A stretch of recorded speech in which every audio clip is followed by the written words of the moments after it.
ನಮಸ್ಕಾರ ಸ್ನೇಹಿತರೆ, ಸಿಂಪಲ್ ಆಗಿ ಒಂದು ಅಡುಗೆಗೆ ಸ್ವಾಗತ. ಇವತ್ತು ದೀಪಾವಳಿ ವಿಶೇಷ ಸಜ್ಜಪ್ಪ ಅಂತ ಮಾಡ್ತಾ ಇದ್ದೀನಿ.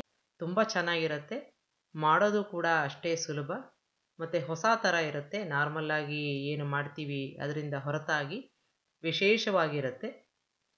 ಹೇಗೆ ಮಾಡೋದು ಅಂತ ನೋಡೋಣ.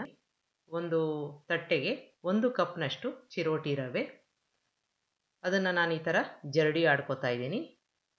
ಅದಾದ ನಂತರ ಅದೇ ಕಪ್ನಲ್ಲಿ ಅರ್ಧ ಕಪ್ನಷ್ಟು ಮೈದಾ ಹಾಕ್ಕೋತಾ ಇದ್ದೀನಿ. ಅದನ್ನು ಒಂದು ಸಲ ಜರಡಿ ಆಡ್ಕೊಂಡು ಬಿಡೋಣ. ಈಗ ಆಗಿದೆ 2 ಜರಡಿ ಆಡಿಕೊಂಡು, 1/4 ಸ್ಪೂನಷ್ಟು ಉಪ್ಪು ಹಾಕ್ಕೊಂಡು ಎರಡೂ ಹಿಟ್ಟನ್ನು ಅಂದರೆ ರವೆ ಮತ್ತು ಹಿಟ್ಟನ್ನು ಚೆನ್ನಾಗಿ ಮಿಕ್ಸ್ ಮಾಡ್ಕೊಂಡು ಬಿಡೋಣ. ಇದಕ್ಕೆ 1 ಟೇಬಲ್ ಸ್ಪೂನ್ನಷ್ಟು ತುಪ್ಪನ ಹಾಕ್ಕೋತಾ ಇದ್ದೀನಿ. ನೀವು ಬೇಕಾದರೆ ಎಣ್ಣೆ ಕೂಡ ಹಾಕ್ಕೋಬೋದು, ಆದರೆ ತುಪ್ಪ ಹಾಕಿದ್ರೆ ಚೆನ್ನಾಗಿರುತ್ತೆ. ಈಗ ತುಪ್ಪದಲ್ಲಿ ಚೆನ್ನಾಗಿ ರವೆ ಮತ್ತು ಹಿಟ್ಟನ್ನು ಮಿಕ್ಸ್ ಮಾಡ್ಕೋಬೇಕು. ನಾನು ಈ ಥರ ತೋರಿಸ್ತಾ ಇದ್ದೀನಲ್ಲ, ಈ ರೀತಿಯಾಗಿ ಸ್ವಲ್ಪ ಉಜ್ಜಿ ಚೆನ್ನಾಗಿ ಮಿಕ್ಸ್ ಮಾಡ್ಕೋಬೇಕು. ಇನ್ನೂ ಅರ್ಧ ಟೇಬಲ್ ಸ್ಪೂನ್ನಷ್ಟು ತುಪ್ಪನ ಹಾಕ್ಕೊಂಡು ತಿರ್ಗಾ ಮಿಕ್ಸ್ ಮಾಡ್ಕೋತಾ ಇದ್ದೀನಿ. ಈ ರೀತಿಯಾಗಿ ಚೆನ್ನಾಗಿ ಮಿಕ್ಸ್ ಮಾಡಿಕೊಂಡು ಆನಂತರ ಇದನ್ನು ಕಲಿಸ್ಕೋಬೇಕು. ಹಾಗಾಗಿ ಇದು ನೋಡಿ, ಈ ಥರ ಮಾಡಿದಾಗ ಒಂದು ಶೇಪು ಬರಬೇಕು. ಈಗ ಬಂದಿದೆ ಅದು. ಇದಕ್ಕೆ ಸ್ವಲ್ಪ ನೀರು ಹಾಕ್ಕೊಂಡು ಚೆನ್ನಾಗಿ ನಾದಿ, ಅದು ತುಂಬ ಇಂಪಾರ್ಟೆಂಟು. ಇಲ್ಲ ಅಂತಂದರೆ ಸಜ್ಜಪ್ಪ ತುಂಬ ಗಟ್ಟಿಯಾಗ್ಬಿಡುತ್ತೆ. ಚಪಾತಿ ಹಿಟ್ಟಿನ ಹದಕ್ಕೆ ಕಲಿಸ್ಕೋಬೇಕು. ತುಂಬ ಸಾಫ್ಟಾಗಿರೋ ಹಿಟ್ಟನ್ನು ಕಲಿಸ್ಕೋಬೇಕು. ನೋಡಿ, ಈ ರೀತಿಯಾಗಿ ಸಾಫ್ಟಾಗಿ ಹಿಟ್ಟು ಬರಬೇಕು. ಆಗ ತುಂಬ ಕ್ರಿಸ್ಪಾಗಿ ಸಜ್ಜಪ್ಪ ಬರುತ್ತೆ. ಈ ರೀತಿಯಾಗಿ ನಾದ್ಕೊಂಡು ತುಂಬ ಚೆನ್ನಾಗಿ ಕಲಿಸ್ಕೊಂಡು ಇದನ್ನು ನೆನೆಯೋಕ್ಕೆ ಬಿಡಬೇಕು. ಇದನ್ನು ಮಿನಿಮಮ್ ಅಂದರೂ ಒಂದು 3 ಗಂಟೆ ಕಾಲ ನೆನೆಯೋಕ್ಕೆ ಬಿಡಬೇಕು. ಈಗ ನಾವು ಹೂರಣನ ರೆಡಿ ಮಾಡ್ಕೊಂಡು ಬಿಡೋಣ. 2 ಕಪ್ನಷ್ಟು ಕಾಯಿ ತುರಿ ತೊಗೊಂಡಿದ್ದೀನಿ. ತುರ್ಕೊಂಡಿದ್ರೂ ಸಣ್ಣದಾಗಿ, ಕೆಲವೊಂದು ಸಲ ದಪ್ಪ ಚೂರುಗಳು ಇರುತ್ತೆ. ಹಾಗಾಗಿ ನಾನು ಇದನ್ನು ಮಿಕ್ಸಿಗೆ ಹಾಕ್ಕೊಂಡು ಒಂದು 10 ಸೆಕೆಂಡು ಇದನ್ನು ಸುತ್ತಿಸ್ಕೋತಾ ಇದ್ದೀನಿ. ನೀರು ಒಂಚೂರು ಹಾಕಬಾರ್ದು, ನಮಗೆ ಲಟ್ಸಕ್ಕಾಗಲಿ ಅಥವಾ ತಟ್ಟಕ್ಕಾಗಲಿ ಪ್ರಾಬ್ಲಮ್ ಆಗಲ್ಲ. ಈಗ ನಾವು ರುಬ್ಕೊಂಡಿದ್ವಲ್ಲ ಕಾಯಿ ತುರಿನ, ಅದನ್ನು ಒಂದು ಪ್ಯಾನ್ಗೆ ಹಾಕ್ಕೊಂಡಿದ್ದೀನಿ. ನೋಡಿ, ಈ ರೀತಿಯಾಗಿ ಸಾಫ್ಟಾಗಿ ಇರಬೇಕು. 2 ಟೀ ಸ್ಪೂನಷ್ಟು ಗಸಗಸೆನ ಹಾಕ್ಕೋತಾ ಇದ್ದೀನಿ. ಸಣ್ಣ ಊರಿನಲ್ಲಿ ಇದನ್ನು ಚೆನ್ನಾಗಿ ಹುರ್ಕೋಬೇಕು, ಒಳ್ಳೆ ಘಮ ಬರೋ ತನಕ.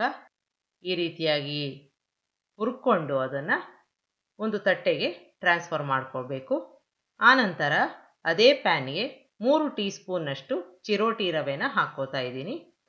ನಿಮ್ಮಲ್ಲಿ ಚಿರೋಟಿ ರವೆ ಇಲ್ಲ ಅಂತಂದರೆ ಉಪ್ಪಿಟ್ಟಿನ ರವೆನ ಒಂದು ರೌಂಡು ಮಿಕ್ಸಿಗೆ ಹಾಕ್ಕೊಂಡು ಆನಂತರ ಈ ಥರ ಹಾಕ್ಕೊಂಡು ಅದನ್ನು ಕೂಡ ಹಸಿ ವಾಸನೆ ಹೋಗೋ ತನಕ ಚೆನ್ನಾಗಿ ಹುರ್ಕೋಬೇಕು. ಈ ರೀತಿಯಾಗಿ ಮಾಡಿಕೊಂಡು, ಕಲರ್ ಏನು ಚೇಂಜ್ ಆಗೋದು ಬೇಡ, ಚೆನ್ನಾಗಿ ಹುರ್ಕೊಂಡ್ರೆ ಸಾಕು. ಅದನ್ನು ಕೂಡ ಒಂದು ತಟ್ಟೆಗೆ ಹಾಕ್ಕೋತಾ ಇದ್ದೀನಿ. ಈಗ ಬೆಲ್ಲ ಕರಗಿಸ್ಕೊಂಡ್ಬಿಡೋಣ. 1/4 ಕಪ್ನಷ್ಟು ಬೆಲ್ಲ ಹಾಕ್ಕೊಂಡಿದ್ದೀನಿ. ಸಿಹಿ ಸಾಕಾಗತ್ತೆ, ಬೇಕಾದರೆ ನೀವು ಹೆಚ್ಚು ಕಡಿಮೆ ಮಾಡ್ಕೋಬೋದು. ಅರ್ಧ ಕಪ್ನಷ್ಟು ನೀರು ಹಾಕ್ಕೊಂಡು ಇದನ್ನು ಕರಗಿಸ್ಕೋತಾ ಇದ್ದೀನಿ. ಪಾಕ ಏನು ತೆಗೆಯೋ ಅವಶ್ಯಕತೆ ಇಲ್ಲ. ಇದನ್ನು ನಾವು ಯಾವ ಪಾತ್ರೆಯಲ್ಲಿ ಹೂರಣ ಮಾಡ್ತೀವಿ ಅದಕ್ಕೆ ಶೋಧಿಸ್ಕೋಬೇಕು. ಈಗ ಇದಕ್ಕೆ ಹಾಕ್ಕೋತಾ ಇದ್ದೀನಿ.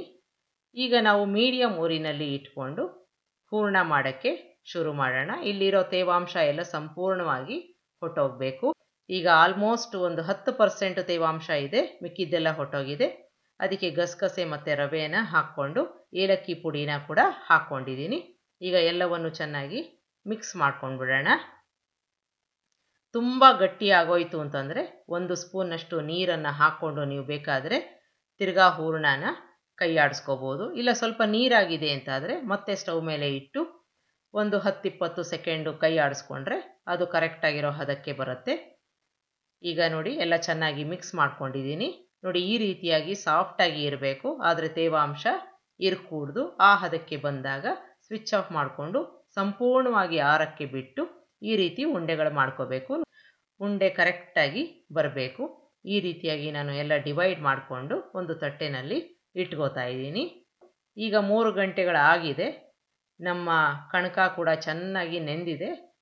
ಮಾಡೋಕ್ಕೆ ಮುಂಚೆ ಒಂದು 10-20 ಸೆಕೆಂಡು ಇದನ್ನು ಮತ್ತೆ ನಾದ್ಕೊಂಡು ಇದನ್ನು ಕೂಡ ನಾವು ಡಿವೈಡ್ ಮಾಡ್ಕೊಳ್ಳೋಣ. ಈಗ ಎಷ್ಟು ನೀವು ಹೂರಣ ತೊಗೊಂಡಿದ್ದೀರಾ ಅಷ್ಟೇ ಹಿಟ್ಟನ್ನು ಕೂಡ ನಾನು ತಗೋತಾ ಇದ್ದೀನಿ.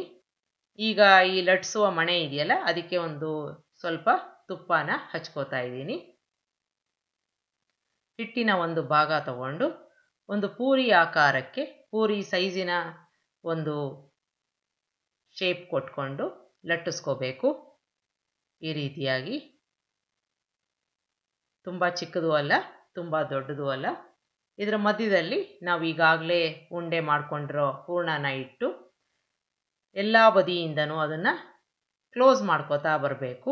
ನಾವು ಪರಾಟಾಗೆ ಅಥವಾ ಹೋಳಿಗೆಗೆ ಮಾಡ್ತೀವಲ್ಲ, ಆ ರೀತಿಯಾಗಿ ಮಾಡ್ಕೊಂಡು ಬರಬೇಕು. ಎಕ್ಸ್ಟ್ರಾ ಅಕಸ್ಮಾತಾಗಿ ಹಿಟ್ಟಿದ್ರೆ ನಿಮ್ಗೆ ಅನಿಸಿದ್ರೆ ಜಾಸ್ತಿ ಆಯಿತು ಅಂತ ತೆಕ್ಕೊಂಡು ಬಿಡಬೇಕು.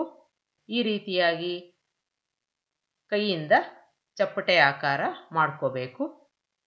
ಅಕಸ್ಮಾತಾಗಿ ಸ್ವಲ್ಪ ದಪ್ಪಕ್ಕಿದೆ ಅಂತ ಆದರೆ ನೀವು ಲಟ್ಟಣಿಗೆ ಸಹಾಯದಿಂದ ಹಗುರುವ ಆಗಿ ಅದನ್ನು ಲಟ್ಟಿಸ್ಕೋಬೇಕು. ಈಗ ಈ ರೀತಿಯಾಗಿ ನಾನು ಲಟ್ಟಿಸ್ಕೊಂಡಿದ್ದೀನಿ. ಇದನ್ನು ಈಗಾಗಲೇ ಎಣ್ಣೆ ಕಾಯಕ್ಕೆ ಇಟ್ಟಿದ್ದು ಅದರಲ್ಲಿ ಕರಿಬೇಕು. ನೋಡಿ, ಈ ಥರ ಹಾಕಿದಾಗ ಈ ಥರ ಸಣ್ಣ ಸಣ್ಣ ಗುಳ್ಳೆಗಳು ಮಾತ್ರ ಬರಬೇಕು, ಅಷ್ಟು ಎಣ್ಣೆ ಕಾದಿರಬೇಕು. ತುಂಬ ಬೇಗ ಮೇಲೆ ಬಂದುಬಿಟ್ರೆ ಅದು ಬೇಗ ಕಲರ್ ಬಂದ್ಬಿಡುತ್ತೆ, ಒಳಗಡೆ ಚೆನ್ನಾಗಿ ಅಥವಾ ಪದರ ಪದರ ಎಲ್ಲ ಚೆನ್ನಾಗಿ ಬರಲ್ಲ. ಹಾಗಾಗಿ ಗರಿಗರಿಯಾಗಿ ಬೇಕು ಅಂದರೆ ಈ ಹದದಲ್ಲಿ ಎಣ್ಣೆ ಕಾದಿದ್ರೆ ಸಾಕು. ನಿಧಾನಕ್ಕೆ ಅದು ತಂತಾನೆ ಮೇಲಕ್ಕೆ ಬರಬೇಕು. ಈಗ ನೋಡಿ, ಮೇಲಕ್ಕೆ ಬರ್ತಾ ಇದೆ. ಈ ಹದದಲ್ಲಿ ಇರಬೇಕು. ಒಂದು ಬದಿಯಲ್ಲಿ ಚೆನ್ನಾಗಿ ಅದು ಬೆಂದ ಮೇಲೆ ಮತ್ತೊಂದು ಬದಿಯಲ್ಲಿ ಅದನ್ನು ನಾವು ಬೇಯಿಸ್ಕೋಬೇಕು. ಈಗ ನಾನು ತಿರುಗಿಸಿ ಹಾಕ್ಕೋತಾ ಇದ್ದೀನಿ. ಇನ್ನೊಂದು ಬದಿಯಲ್ಲೂ ಕೂಡ ಲೈಟಾಗಿ ಕಲರ್ ಬರುತ್ತೆ, ಜೊತೆಗೆ ಗರಿಗರಿಯಾಗಿ ಆಗತ್ತೆ. ನಿಮ್ಗಿನ್ನೂ ಡಾರ್ಕ್ ಆಗಿ ಕಲರ್ ಬೇಕು ಅಂತಂದರೆ ಮಾಡ್ಕೋಬೋದು. ಕೆಲವರು ಈ ಥರ ಲಟ್ಟಿಸ್ಕೊಂಡ್ಮೇಲೆ ಅದಕ್ಕೆ ಗಸಗಸೆನ ಕೂಡ ಅಂಟಿಸೋದುಂಟು. ಅದನ್ನು ಮಾಡಿಕೊಂಡ್ರೆ ಎಣ್ಣೆನಲ್ಲೆಲ್ಲ ಗಸಗಸೆ ಬಂದ್ಬಿಡುತ್ತೆ. ಹಾಗಾಗಿ ನಾನು ಅದನ್ನು ಮಾಡಿಲ್ಲ.